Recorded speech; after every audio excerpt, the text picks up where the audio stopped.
natin sa baybay, shating tagamay. Yan, medyo marami po tayong ngayon, guest, mga kapips. Saang sulok man tayo ng mundo naroroon. Ayan po, ang ganda.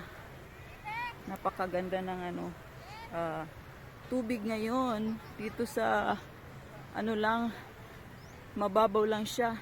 Ayan po. Di po ba? Oh, nag-i-enjoy ang mga bata, matanda. Ayan.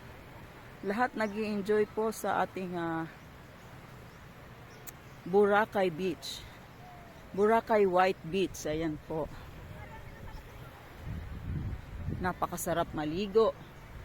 Inviting talaga ang ating dagat dito sa isla. Tignan mo naman ang tubig niya ay asul at makikita mo talaga yung pag lumapit ka dun sa medyo malalim ng konti, hindi lang ako makalapit at nakasapatos ako. Kitang-kita po talaga yung sa ilalim, sa sobrang linaw po ng dagat dito sa ating isla, at lahat ay nag-i-enjoy sa kanilang holiday. Yung iba ay Christmas holiday na dito sa isla.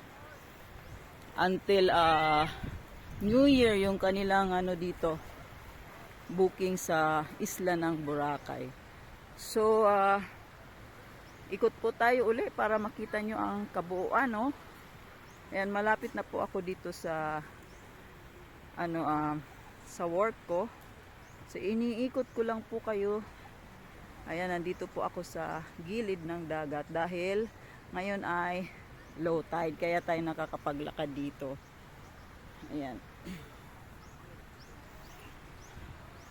Masarap sana doon magtampisaw, kaso mababasa naman ako, mga kapip. So ayan po, ang pasilip ko ngayon sa isla ng Boracay sa ating December 16 update.